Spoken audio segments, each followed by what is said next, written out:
Elinor Voss counted the money one last time before tucking it into the lining of her traveling trunk.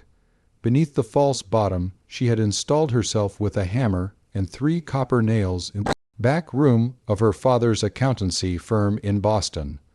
$14,260.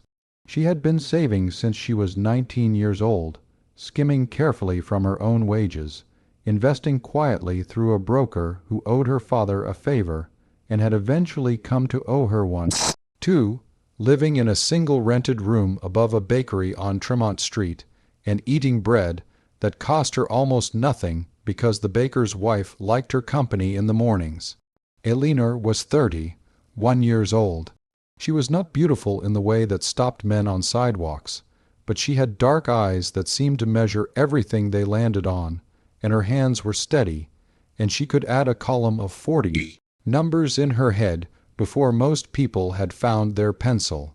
She had answered the advertisement not because she was desperate, as most women who answered such advertisements were assumed to be, but because she had decided, carefully and without sentiment, that it was time to begin the life she had been quietly financing for a decade.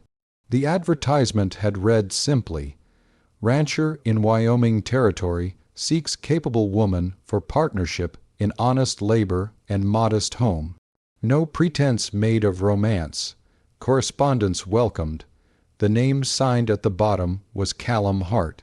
She had written to him 3 times before agreeing to come. His letters in return were brief and plainly worded, the handwriting of a man who had not been schooled extensively, but who was precise in what he said. He told her the acreage. He told her what he grew and what he ran. He told her the nearest town was Harlan's Creek, 12 miles east, and that the winters were serious. He did not tell her he was deaf. She would discover this when she arrived, and she would later understand why he had not mentioned it, because silence on the subject was not deception so much as a refusal to watch someone decide against him before they had looked him in the eye. The train ride from Boston to Cheyenne took 4 days. From Cheyenne she took a stage to a settlement called Ridgeback, and from Ridgeback a hired driver named Otis, who smelled strongly of horses and spoke very little, drove her north in a rattling wagon for another 3 hours through country that made her feel, for the first time in her adult life, genuinely small. The land was the color of dried grass and pale stone, rolling and wide and cut through occasionally by dark lines of cotton wood where water ran beneath the surface. The sky was the kind of enormous that doesn't exist in cities. Elinor sat on the wagon bench with her trunk roped behind her and watched it all with her measuring eyes, and felt something shift inside her chest that she could not immediately name. The homestead, when Otis turned the wagon off the road and down a rutted track toward it, was not what she had expected. She had expected modest. She had not expected charred. The main house was gone. Not damaged, not partially standing, gone, reduced to a black rectangle of foundation stones and a single standing chimney that rose from the ruin like a finger pointing at the sky. The barn still stood, though one wall leaned in a way that made it look like a man favoring an injured side. There was a low stone structure to the east that might have been a smokehouse or a root cellar, and beyond the barn she could see the fence lines of several corrals, and in one of them 3 horses stood with their necks dropped, indifferent to her arrival. The smell of old smoke hung over everything despite the wind. Callum Hart was standing near the barn with a length of fence post in one hand and a mallet in the other, watching the wagon come. He was taller than she had imagined, lean in the way of men who eat enough but never more than enough, with dark hair and a face that had been weathered to something ageless between 30 and 45. He wore no expression she could read from a distance, which she would come to understand was simply how he looked when he was paying close attention. He set the fence post and mallet carefully against the barn wall before walking toward them, his stride even and unhurried. Otis pulled up the horses, and Elinor climbed down from the wagon bench without waiting for assistance. She stood in the dirt in her traveling dress, which was gray wool and practical, and she looked at the ruined house, and then she looked at Callum Hart, who stopped 6 feet from her and looked back. He did not say anything. She would realize, in the next few seconds, why. He was watching her face, and she understood from the particular quality of his attention, the way his eyes tracked her not quite the way a hearing person's did, that he was reading something from her expression that substituted for the words she hadn't spoken yet. Then she remembered what Otis had mentioned as an aside, almost to himself, as they had turned off the road. He don't hear a thing that one hasn't since he was a boy, manages all right though. Elinor reached into her coat pocket and withdrew the small notepad and pencil she carried for figures. She wrote, "I am Elinor Voss." She held it up. He read it, and something in his face settled, not quite a smile, but the tension of a man who has been waiting to see how a thing goes and has received a reasonable early answer. He reached out, and she handed him the pencil and pad. He wrote with quick, certain strokes, "Callum Hart. House burned 3 weeks ago. Lightning. I should have written." Then he paused and added below it, "I didn't know how to say it." She took the pad back and read this. She thought about the $14,000 in the lining of her trunk. She thought about the ruined chimney and the leaning barn. She thought about the thing that had shifted in her chest when she had first seen this country, which she now understood was not smallness after all, but recognition, the feeling of arriving somewhere she had already been building in her imagination for a long time. She wrote, "Do you still want a partner?" and held the pad out. He read it. This time he did smile, briefly and without performance. He wrote, "Yes." Then underlined it once. Otis unloaded her trunk without being asked, left it by the barn door, accepted the $2 Callum pressed into his hand, and drove away without ceremony or sentiment, which Elinor would always, afterward, consider the ideal way to be left somewhere new. They established a system of communication that first evening, sitting across from each other on overturned crates inside the barn, which had been fitted out with a cot and a wood stove and a small table, and was therefore, technically, habitable, in the way that a situation can be technically true without being particularly comfortable. Callum had taught himself to read lips to a functional degree, which he demonstrated by watching her face as she spoke slowly and clearly and repeating back what she'd said with a correctness that was impressive until she used the word foundational, which he misread as foundry, and they had their first moment of mutual laughter, communicated entirely without sound, which Elinor felt in some way set the tone for a great deal of what followed. They could write. They could use a practical vocabulary of gesture they began assembling that first week. Elinor learned quickly, because learning quickly was something she did habitually the way other people breathed, and because she had a disposition that found the puzzle of communication more interesting than frustrating. Callum, she would discover, had lived with the peculiar isolation of deafness long enough that he had become extraordinarily attentive to everything that wasn't sound. The way a horse shifted its weight, the way the sky changed color along the western horizon before weather came, the way Elinor's posture altered when she was thinking verses when she had already decided. They were not romantic with each other in those early weeks. They were something more practical and, in Elinor's estimation, more durable. They were genuinely useful to each other, and they recognized this with the clarity that comes from necessity. The money was the first serious conversation they had to have, and she had it with him 12 days after her arrival, when she had finished making a thorough inventory of what the ranch consisted of and what it required. She waited until evening when the light was long and amber through the barn door, and she sat across from him with the notepad and wrote for nearly 10 minutes, covering both sides of 3 pages.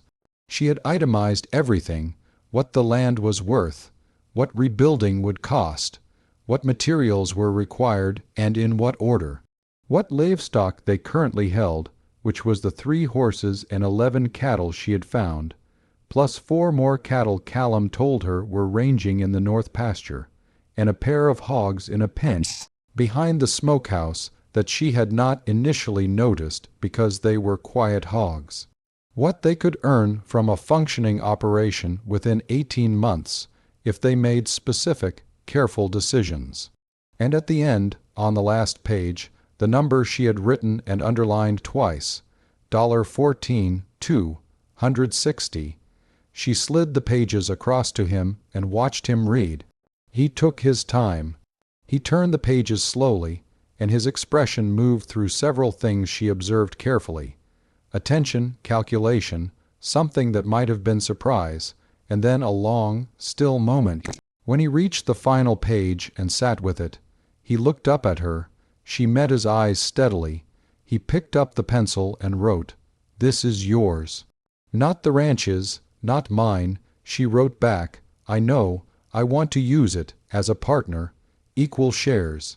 He looked at this for a long moment, and she could see him weighing it with the seriousness it deserved, which she appreciated, because she did not want a man who accepted such a thing carelessly, as though money were owed to him, or one who refused it out of some rigid performance of pride. What Callum Hart did was neither of those things. He wrote, "Why?" She thought about this honestly. Then she wrote, "Because this land is the right land. Because you are honest. Because I have been holding this money for 10 years, waiting for something worth building, and I believe this is it."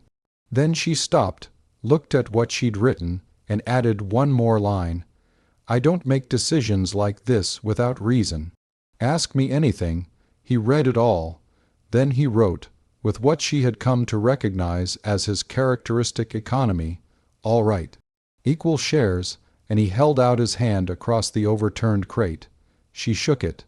His grip was firm without being demonstrative. They began building in the 2nd week of September. Elinor had written ahead to the lumber yard in Harlan's Creek before she'd even made her proposal to Callum, because she liked to have supply chains identified before she committed resources, and so when they drove into town the following Monday with the wagon, the order was mostly waiting for them. The man at the lumber yard, whose name was Fenwick, and who had a face like a boot that had been left in the rain, looked at Elinor with the particular expression of a man who has been raised to believe women don't manage lumber orders and is confronting evidence to the contrary without the philosophical equipment to process it gracefully. He looked at Callum, who stood slightly behind Elinor and to the left, with the familiar slightly too, loud, slightly toose, low speech people defaulted to with him, which Callum endured with a patience that Elinor could tell had been worn smooth by long practice. She redirected Fenwick's attention to herself and went through the order line by line, made 2 adjustments based on current pricing versus what she had estimated, and arranged for delivery in 2 installments. On the way back to the wagon, she wrote in the pad for Callum, "He kept looking at you to confirm everything I said." He read it and wrote back without breaking stride, "They always do." Then, after a pause, he added, "You handled it." "Thank you." She looked at this and thought about how to respond and then wrote simply, "Get used to it. I intend to handle a great many things." He read this and made a small sound, which surprised her, because she rarely heard him make any, and she glanced over to find that it had been a short, low laugh.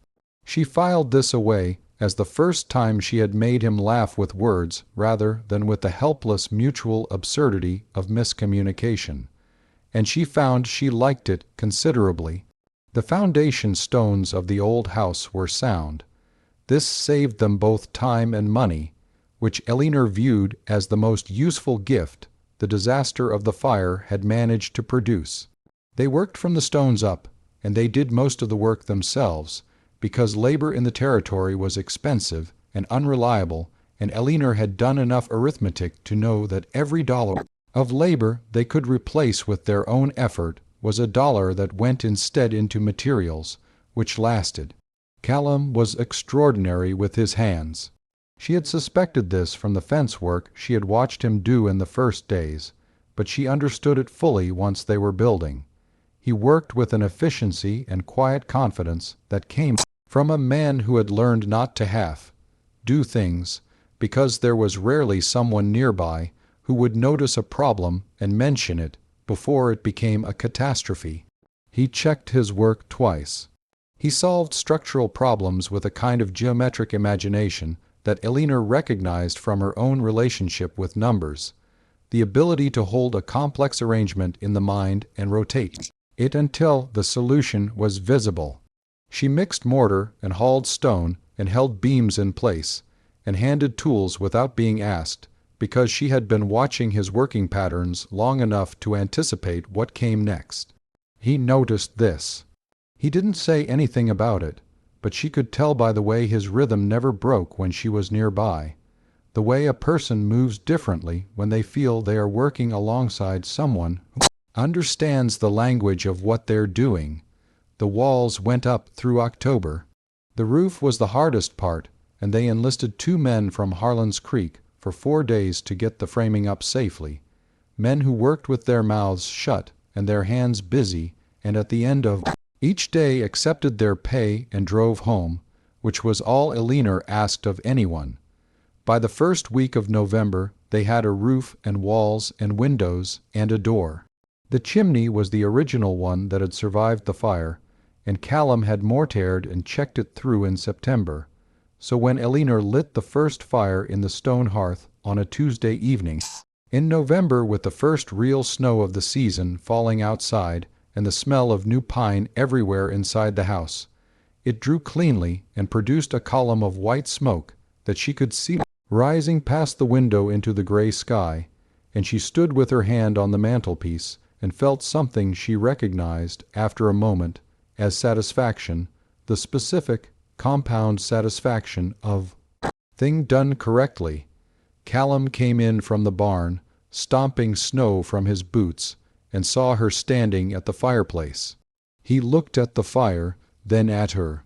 He found a piece of paper on the new table. They had a table now, and 2 chairs, and a rope bed, and a modest kitchen with a wood stove along the eastern wall, and wrote, "It's a good house." Then, after a moment, he wrote, "You built most of it." She shook her head and wrote, "We built all of it." He read this, and there was a pause, and then he wrote something she didn't expect. "My father said a deaf man couldn't run a ranch alone. I've been proving him wrong for 6 years." She thought about this. Then she wrote, "Were you?" He looked at the question and then back at her and wrote, "Barely." She nodded, because this was an honest answer, and she had a profound respect for honest answers, which were rarer than they should have been. She wrote, "You're not alone now."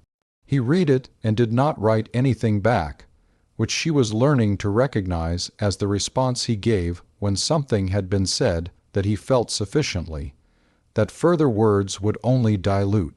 They had been married 3 weeks earlier, practically and without fuss, by a justice of the peace in Harlan's Creek named Aldous Byon, who had a gold tooth and a notary stamp, and who performed brief legal ceremony with the brisk efficiency of a man who viewed marriage as a contract requiring witnessing, which Elinor found appropriately sensible. She had signed the papers with her usual firm signature. Callum had signed below her. Outside the justice's office it had been cold and windy, and they had walked to the general store and bought coffee beans and a new hatchet and driven home. And this was, Elinor felt, exactly right. The life they built through that winter was quiet in ways that had nothing to do with Callum's deafness, and everything to do with the kind of people they both were. They were not people who filled space with noise for its own sake. They ate breakfast before dawn in the glow of the lamp, Elinor with the account books she kept with meticulous care, Callum sometimes reading one of the 3 books he owned or simply sitting with His coffee and looking at the dark window with the particular quality of stillness that Elinor had come to understand was not emptiness, but a kind of deep attentiveness to everything that was present. They communicated through the day with the economy of people who have learned to say what is necessary and trust that everything else is understood. In the evenings they often sat together, and she would read to him, not aloud but in writing, passages she found interesting or funny, and he would respond, and over time these written exchanges developed a depth and a humor and an ease that Elinor had not expected from something so practical in its origins. She told him about the money one evening in February, not its existence, which he knew, but its history. How she had started with $12 in 1871 when she was 19, and had gotten her first wages from her father's firm. How she had read everything she could find about investment and bonds, and had made every decision with the care of someone who understands that there are no small amounts, only small disciplines. How she had sat in her room above the bakery for 12 years and been, in certain lights, profoundly alone, but had never felt that the aloneness was permanent so much as preparatory.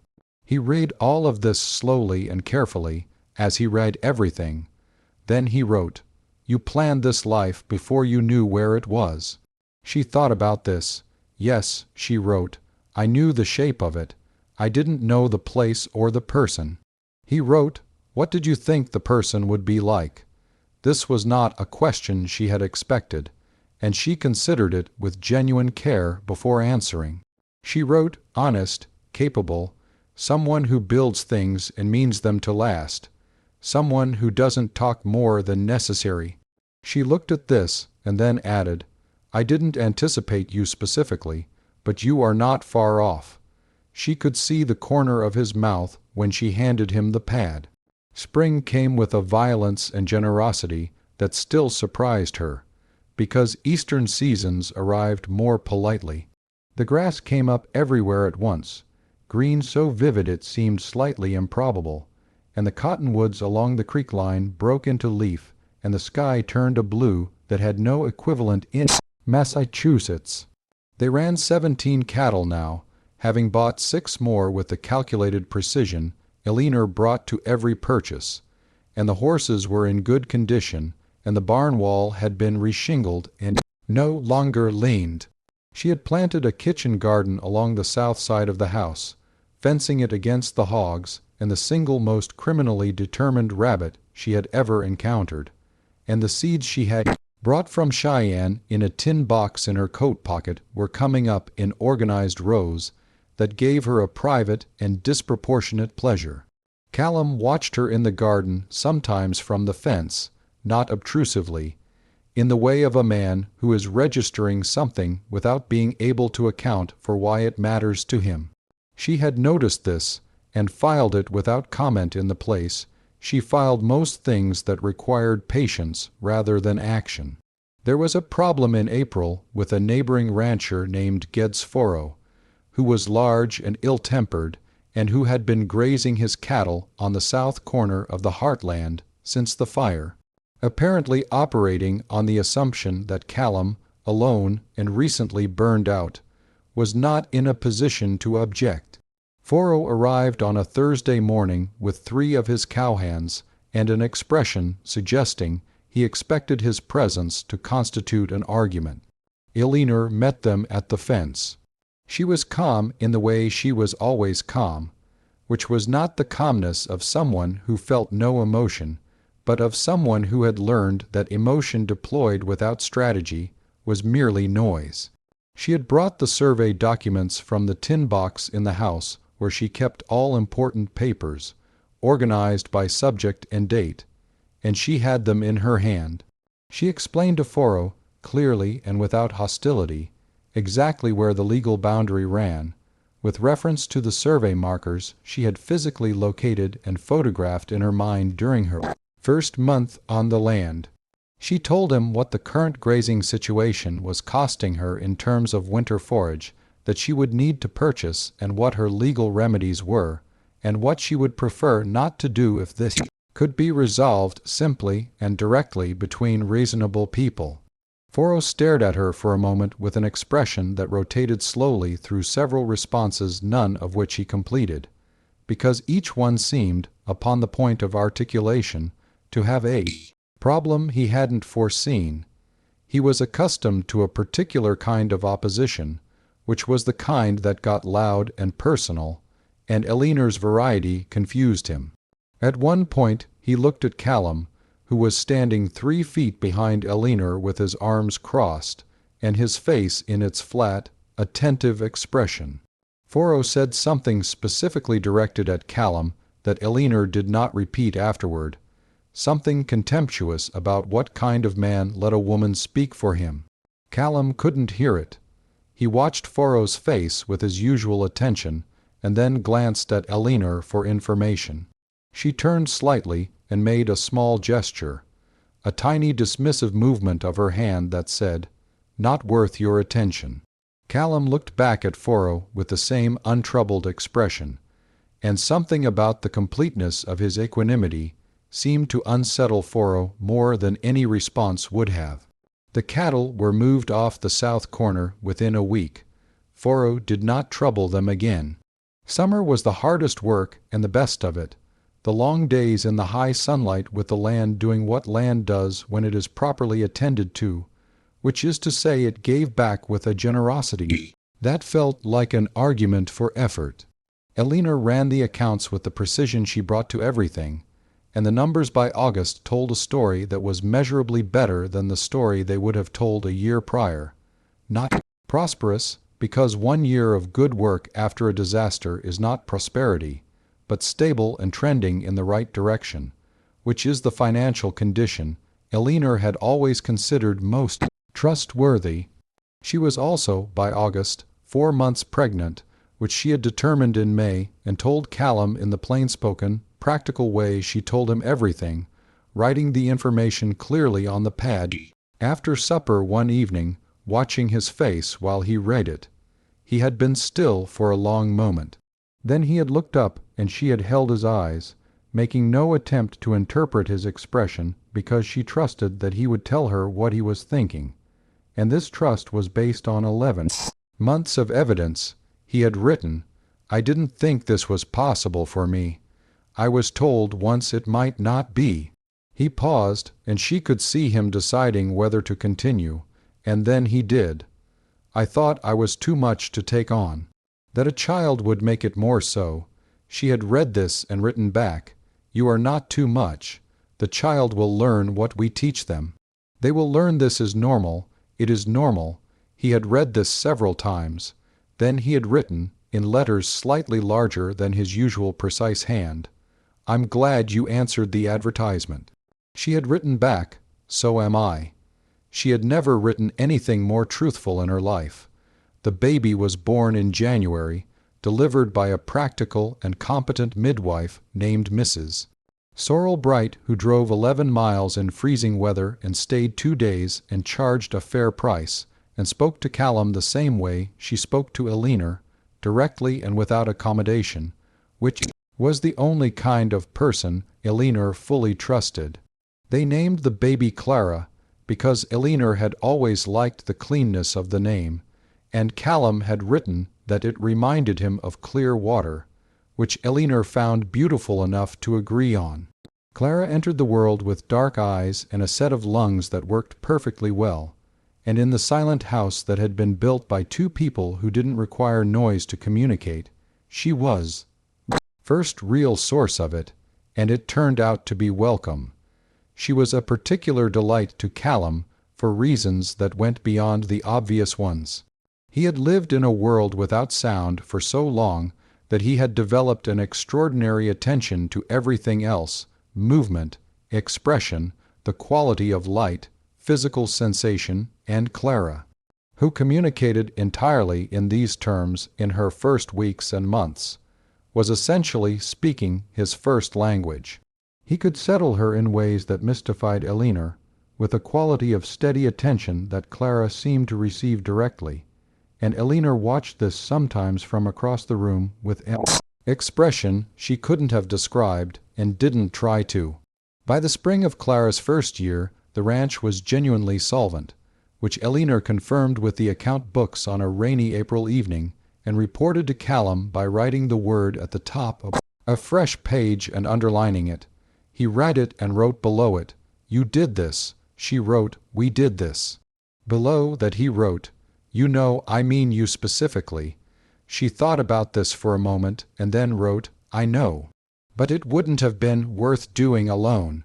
Clara was sitting on the floor between them attempting to put a wooden spoon in a tin cup, and she achieved this in the moment after Elinor wrote those words and looked up at both of them with an expression of profound satisfaction, and Callum caught Elinor's eye over the top of the baby's head, and the look that passed between them was the kind of thing that doesn't require any medium to communicate, not paper, not gesture, not spoken word. It crossed the air between them as clearly as light. There were hard years after that, because all years in that country were, in some measure, hard. There was a drought year when the creek dropped to a series of shallow pools, and they hauled water and lost 2 cattle, and the garden was a disaster except for the squash, which Elinor came to regard with a complicated mixture of gratitude and hostility. There was a winter when the snow came in November and didn't meaningfully stop until March, and Callum was thrown by the bay mare on a patch of ice near the north fence and broke 2 ribs, and Elinor ran the operation alone for 3 weeks while also running a household with a 2-year-old, which she did because there was no other option, and she was constitutionally incapable of not doing what needed to be done. There was a year when cattle prices dropped to a point that required Elinor to revise every projection she had made and make a series of decisions under uncertainty that she found more uncomfortable than any amount of physical labor. But the house stood. She had built it to last, and it lasted. The accounts, maintained with Elinor's unbroken precision, told a story over 10 years that was an argument for patience and careful accumulation. The same argument she had been making with her own life since she was 19 years old. They added to the herd and to the acreage when the opportunity arose, and the numbers supported it. Clara grew up knowing the land the way children who grow up on land do, with a physical intimacy and an unsentimental competence, and she grew up learning that there were multiple ways to say everything, that words were one of them and not always the best, that her father read the world with his eyes and hands, and that this was a way of reading, not an absence of it. When Clara was 5, she began learning the formal sign language that a teacher in Harlan's Creek, a young woman named Miss Pollard, who had a deaf brother and had come west with particular skills and purposes, began teaching at the schoolhouse on Friday afternoons. Elinor drove her in every week regardless of weather, and sat in the back of the room herself and learned alongside her daughter, and drove home with the notepad redundant in her coat pocket, because they were developing something faster and richer. By the time Clara was 7, the 3 of them communicated in a language that was partly signed, partly written, partly the private physical vocabulary they had built over years, and it was full, nuanced, and capable of expressing everything from the practical to the profound to the genuinely ridiculous, and frequently did all 3. Elinor was 43 years old when she finished paying herself back the full $14,000 from the ranch's profits. She didn't make a ceremony of this, because ceremonies were not her nature, but she wrote it in the account book with her usual precision and sat for a moment looking at it. The number was complete. The investment had returned.